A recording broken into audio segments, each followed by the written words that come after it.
Pakilove shoutout mga absat. Ito. Pag-usapan natin to. Ito. Boyeng Rimulya The mabsat. document he got when Boyeng Rimulya mabsat. Sinopalpal itong si Nepo Baby na anak ni Loren Legarda mabsat. Ito, pakinggan natin. Cabral was alive. It's not the same document as when she is dead already because there's nobody to authenticate it. This is Congressman Leandro. Irrelevant na yun. Irrelevant na yun. Irrelevant na yun. Sinong tatayo doon? Unless he has other evidence to show that everything there is gospel truth. Anong gagawin ko? Makikipagtalo ako sa walang yun. basihan.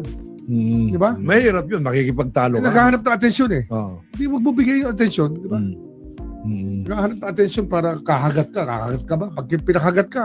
Kasi marami siya ibang problema eh. Yung prangkisa niya, iniimbestigan na ngayon eh. Oo. Guys, Yung national kasi franchise. dapat yan, yung franchise, hindi mo ninegosyo. Eh, yung batang-bata ka, ninegosyo mo yung franchise. This Wala, happened. wala ka ba kahihiyan? Anong klaseng tao yan? Anong klaseng Pilipino yan? Diba? National franchise. National franchise. Renewable energy, critical to the national life. Tapos ganun lang. Na-flip. Bebenta mo, flip mo lang. Na-flip. Nanay mo pa Grabe senador. naman, no? Agoy. Gusto yung ibahin yung usapan. Yun ang pag-usapan muna natin. Bago lahat. Dapat Pero mas issue. mabigat ang issue niya sa franchise niya. Mabigat ang issue niya sa franchise niya. Kasi yung issue tungkol sa endorsement, talaga naman Remember, walang consent ang Congress sa transfer ng franchise na yan. Critical yan. Critical yan. Usually, ang franchise, kailangan pag nagkaroon ng pagpapalit, you have to go back. Dapat Congress muna. You have to go back. Dapat i-approve muna Congress yan. Yung change. Tuloy, Yes, bago magtuloy change sa of ownership. Kailangan may paalam sa Yes. Kongreso. This is for the solar. Solar. For all franchises. With 84 canceled contracts so far. Ang sinasabi sa akin, yung report sa akin. 84 canceled contracts. Ang pinag-issuean dyan yung franchise. Super Because franchise. that's it. Can you imagine the effect on the national energy situation? Kinuha mo yung mga Sasabihin mo, ito na, ang forecast natin sa energy. Andyan ang DOE naniniwala sa'yo. Yung pala drawing lang. Aray ko. Hindi nangyari. Hindi nangyari. Hindi nangyari. That's That's why I everything. refuse to, that's why I refuse to engage. Kasi nagbabago yung usapan. Ang mas mahalagang usapan muna natin yung franchise niya. Pangalawa, kung meron siyang ibang evidence that stands beyond the document he obtained, Ilabas niya. Ilabas niya. Make it into a congressional investigation. Attend kami. Titignan natin. Pero it's for him to prove, and not for us. Diba? Tama. Dapat talaga ganun. He who alleges must prove. The document he got when Cabral was alive is not the same document as when she is dead already because there's nobody to authenticate it. This is Congressman irrelevant na yun. Irrelevant na yun. Irrelevant na yun. Sinong tatayo doon? Unless he has other evidence. Mga absat, no? Nako po. Nasupalpal na naman itong si Liviste, mga kabsat. Ako po. Paano ba naman, mabsat? Iimbestigahan na ng ombudsman ang pagbebenta nito at sa controlling interest ng solar company ni Liviste dahil hindi daw ito aprobado ng Kongreso. Ito pa, mabsat. May sinasabi dito si Pati Bao kanina. Maganda yung sinasabi ni Pati Bao dito eh. Pati Bao, where are you? Ito. Malamang ngayon, alam na natin ang ibig sabihin ng Nepo Baby, diba? Yung nakakuha ka ng mga certain privileges because of the family name you have. Yun lang. Ganyan ang nangyari kay Leandro Revise at sa solar farms niya.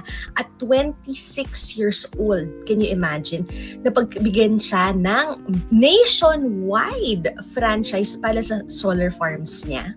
Kung hindi siya anak ni Loren Legarda, do you think that bibigyan man yan ng isang sulyap ng gobyerno natin? Tingnan nyo ang mga umalma against dito ha. American Chamber of Commerce, Finance Executives Institute of the Philippines, Makati Business Club, at marami pang iba't ibang organisasyon. Umalma yung mga yan. Bakit? Dahil magiging unfair ang competition. Because can you imagine, bibigay mo sa isang tao nationwide franchise?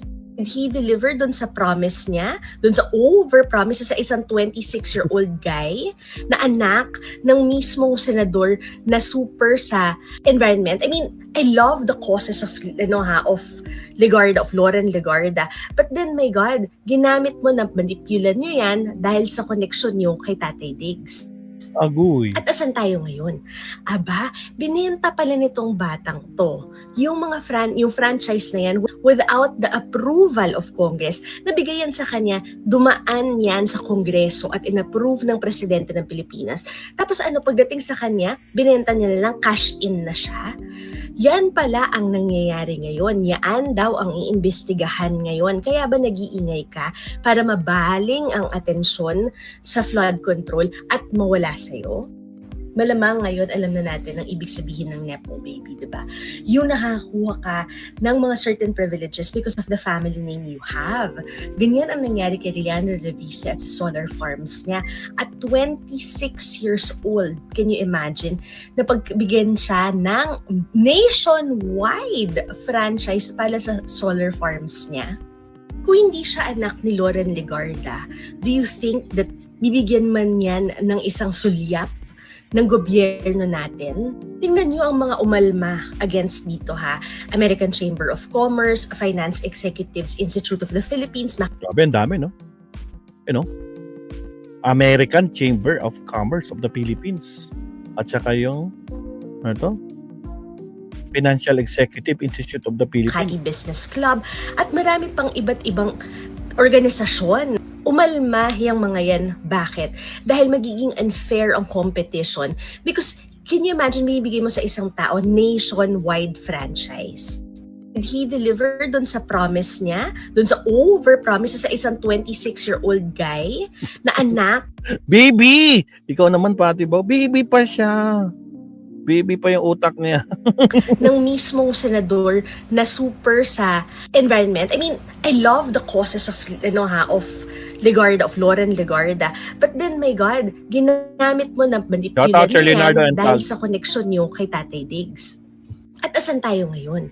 Aba, binenta pala nitong batang to yung yung franchise na yan. Ang kapal na mukha, no? Utragis. Ilang taon pa lang siya, bilyonaryo na. Nako, sana all. Ha? Without the approval of Congress, nabigayan sa kanya, dumaan yan sa Kongreso at inapprove ng Presidente ng Pilipinas. Tapos pagdating sa kanya, binenta niya na lang, cash in na siya.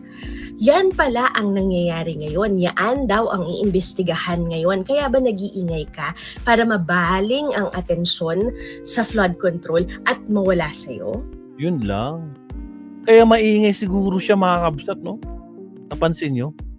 Kasi lalo na iimbestigahan itong kanyang solar project, mga kabsat. Agoy po. Nagbenta siya ng hindi aprobado ng Kamara. Paktay kalepiste ka nga talaga, mga kabsat. Nako po. Kaya tahimik si Lepiste. Ayun lang. No question, si Inday Listay puros paglulustay sa kaban ng bayan ang alam gawin. Ghost student nyo lang ang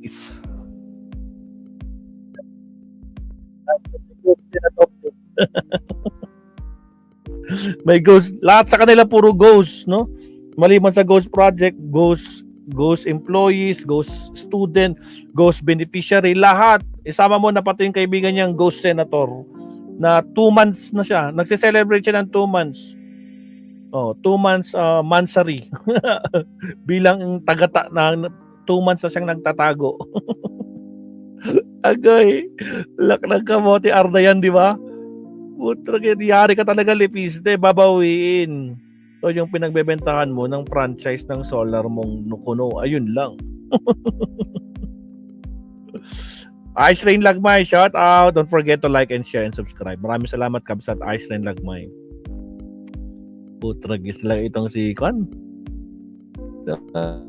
Meron may nakita pa ko ito. Masyado nilang bring up itong si Lepiste actually. Meron pa dito eh. Saan na yun? Meron pa dito eh. Share ko kanina. Pero ito sinare nung mga garapata. Mga banateros naman to. Kasi naging guest nila si Lepiste nung isang araw. Tapos ito. Ito. Masyado siyang believe. Kaso 10 minutes ang haba nito ah. Kaganda nitong sinabi na ito. Oh, Isa ito. po ako sa nagtanong nito.